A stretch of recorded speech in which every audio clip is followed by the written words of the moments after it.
This is Dark Void. And I'll just start by saying this game's a rental. Just so you know where I'm coming from. You know, I actually liked this game a lot when I started playing it.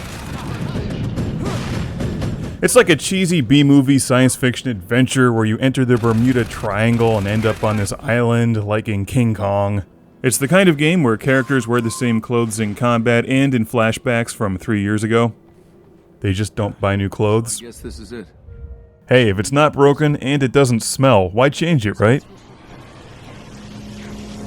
It's the late 1930s, you meet Tesla in the Bermuda Triangle even though he hasn't aged at all, and you're fighting robot-like things with laser guns. Sounds good. And the storyline is fun, it's like Stargate mixed with The Rocketeer, but the controls suck the life out of this game.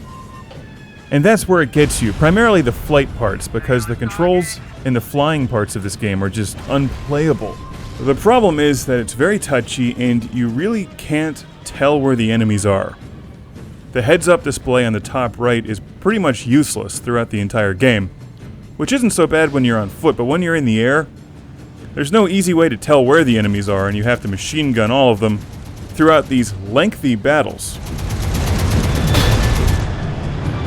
So you can get into some other planes at times and even hijack the enemies, but it's actually easier to just grab them as if you're hijacking them and then bring them down with these boring quicktime events. So lengthy battles with boring quicktime events where you can easily make a mistake and jetpack yourself right into the side of a canyon and have to start the whole thing over again. Ruin what is otherwise a enjoyable, fun, cheesy science fiction adventure. Which is why this is a rental, because if you can get through certain parts of the game without turning it off, it's actually a lot of fun. The storyline itself is entertaining in that King Kong sort of way. I love the whole Bermuda Triangle thing. I thought this was quite fun. Although it was kind of bothersome that they're sort of reporting on the events taking place in the late 1930s, and the fascists, like they couldn't just say Nazis.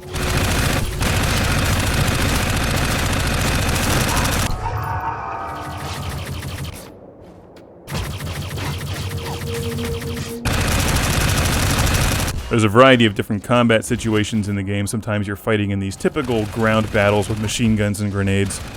Other times you're scaling the inside of a spaceship or the side of a battleship or something, hanging on to things, swinging, jetpacking from one part to another.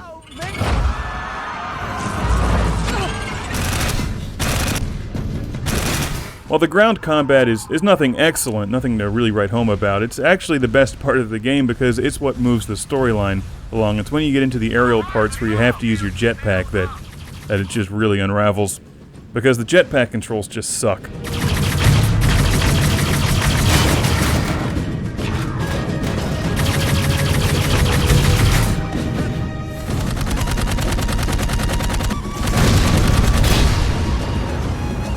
Alright, another quicktime event. It's like a slap in the face. Parts of the game are very fun and challenging where you have to use your jetpack to hop around and flank enemies and machine gun them, throw grenades. The sense of scale and environment in Dark Void is very cool. I like the whole concept of the void and the fact that there's people stuck there in this bridge between two worlds.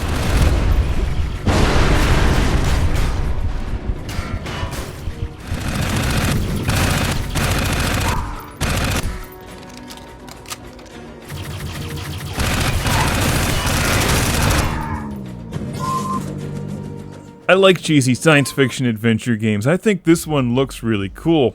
But boy, when you get to the void, that's when things just get a bit lengthier, like the missions or gun battles become longer.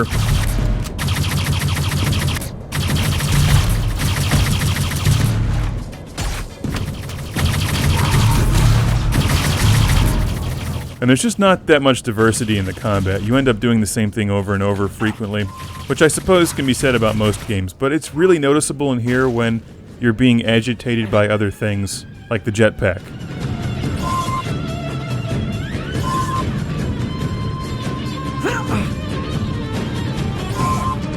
Now, either everybody just put on a silencer or all the gun sounds went away. I noticed numerous audio problems in Dark Void. At one point, during a flight scene, it sounded as if a CD was skipping on and off in the background.